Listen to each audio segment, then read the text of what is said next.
तो देखिए आज हम लासा और मासा निकालना सीखेंगे। तो लासा का मतलब है लघुत्तम समापवर्त और मासा का मतलब है महत्तम समापवर्तक। तो अपवर्त और अपवर्तक में अंतर क्या है पहले ये जानना पड़ेगा।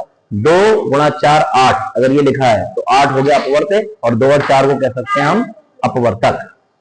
तो यहां पर गुणांक और गुणज इनकी अवधारणा को भी समझ लेते हैं। ये 8 को अपवर्त को गुणज भी कह सकते हैं और 2 और 4 ये गुणनखंड या एक दूसरे के गुणांक भी कहे जा सकते हैं। 2 4 का गुणांक है, 4 2 का गुणांक है, ये 2 और 4 फैक्टर्स है यानी गुणनखंड है और 8 क्या है अपवर्त यानी कि गुणज है, मल्टीपल कहते हैं इंग्लिश में।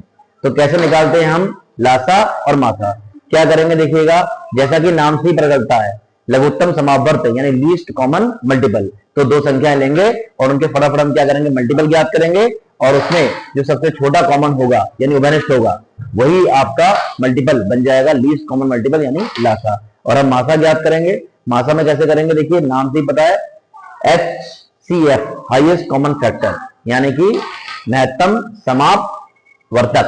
तो समापवर्तक क्या होते हैं गुणनखंड, दोनों संख्याओं के गुणनखंड ज्ञात करेंगे और गुणनखंड ज्ञात करते हुए उनमें जो सबसे बड़ा कॉमन है वही आपका हो जाएगा महत्तम समापवर्तक। यानी वहां पर अपवर्त निकालने हैं लासा निकालते हुए, यहाँ पर अपवर्तक निकालने हैं और आपको परिभाषा के अनुसार ज्ञात हो जाएगा कि लघुत्तम समापवर्तक क्या है और महत्तम समापवर्तक क्या है। लेकिन अगर बड़ी बड़ी संख्याएं हों तो हम अभाज्य गुणनखंडों की सहायता से लघुत्तम और महत्तम दोनों ज्ञात कर सकते हैं। तो ये जानते हैं कि अभाज्य गुणनखंड विधि से हम कैसे महत्तम समापवर्तक ज्ञात करेंगे और कैसे लघुत्तम समापवर्तक ज्ञात करेंगे।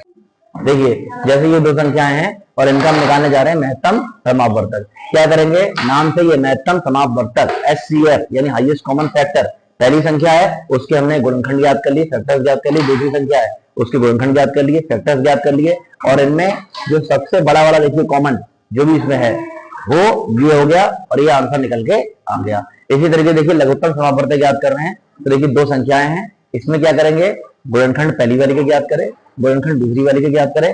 अब हम क्या देखते हैं कि कुछ गुणनखंड ऐसे हैं जो कि एक दूसरे की कॉपी है, तो 2 बार एक गुणनखंड को लिखने की आवश्यकता नहीं है। कॉपी क्यों करें, तो जो 2 बार गुणनखंड है यानी कॉमन है उनको एक ही बार लिखेंगे, सारे गुणनखंडों को लिख देंगे, कॉपी वाले को एक ही बार लिख देंगे और हमारा लासा निकल के फटाफट आ जाएगा। तो इस तरीके से अभाज्य गुणनखंड विधि से हम महत्तम और लघुत्तम समापवर्तक दोनों एक बार में निकाल सकते हैं। महत्तम समापवर्तक, लघुत्तम समापवर्तक।